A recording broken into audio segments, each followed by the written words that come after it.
Welcome. Today, we are cracking open a seriously powerful strategic tool.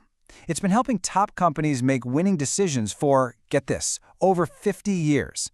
We're talking about a framework for making the tough calls and coming out on top. Okay, picture this. You've got a bunch of different products, but your money and your time totally limited. So, where do you place your bets? Which products do you squeeze for every last drop of cash?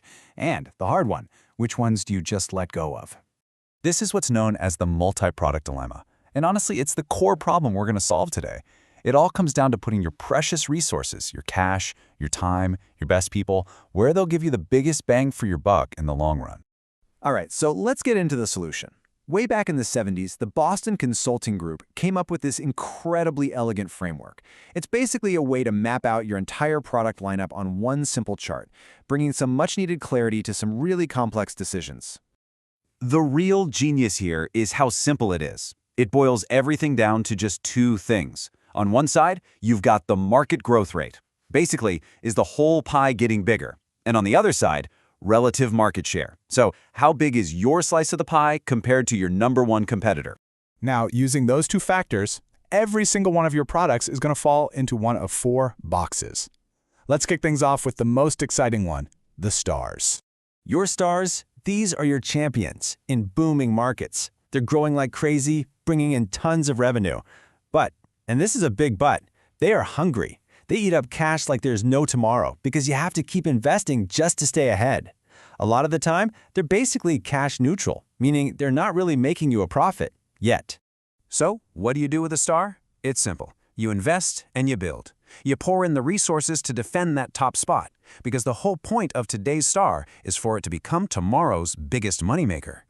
This is just a perfect real-world example. Tesla was the king of a market that was absolutely exploding.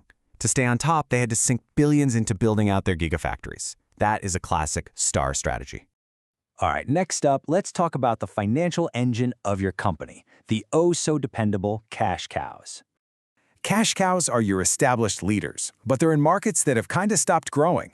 Now, the beautiful thing about a cash cow is that because you're already number one and the market is stable, you don't have to keep dumping money into it, and that means fantastic profit margins and a whole lot of extra cash.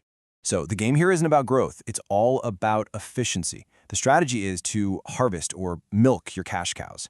You take all that lovely extra cash they're making and you use it to fund everything else, especially those really hungry stars. I mean, think about it. Coca-Cola's classic soda is the textbook cash cow. The market for colas isn't really growing anymore, but Coke is still the top dog. It just reliably churns out billions in profit, which the company then uses to go and invest in new things like fancy water or energy drinks. Okay, now for what might be the trickiest, most strategic box of all, the question marks. You might also hear them called problem children. Question marks are these little products in a really hot, fast-growing market, but you've only got a tiny piece of the pie. The potential is huge, right? They could become stars, but man, are they risky. They absolutely burn through cash because you're spending a ton just trying to get noticed.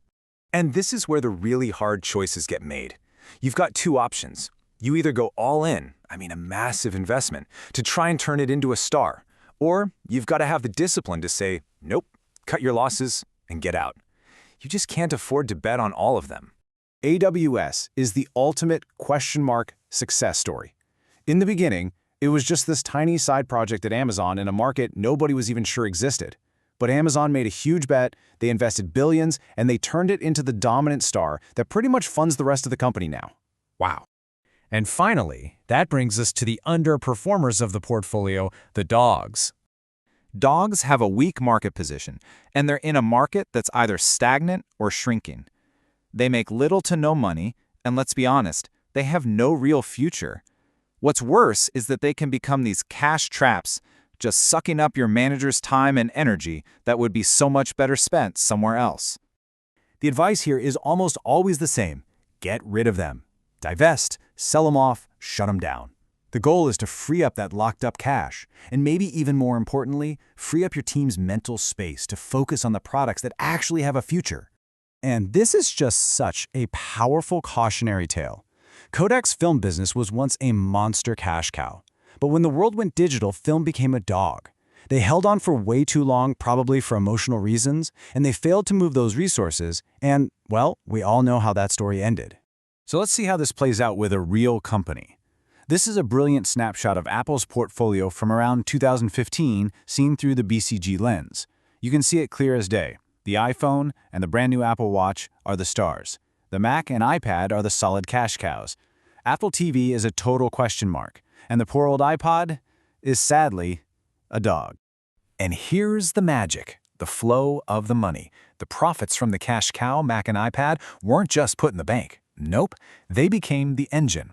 That money funded the insane R&D for the iPhone, it paid for the risky bet on the Apple Watch, and it kept the lights on for the question mark, Apple TV. It's a beautiful, self-sustaining system. So, what's your game plan? It really comes down to these 4 things. 1. Protect and pour money into your stars. 2. Milk your cash cows for all they're worth. 3. Be absolutely ruthless when you analyze your question marks. Make the tough call. And 4. Get rid of your dogs, quickly and without getting emotional about it.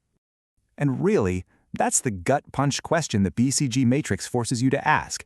It makes you look at your business with totally clear eyes and separate your emotional attachments from the cold, hard, strategic reality.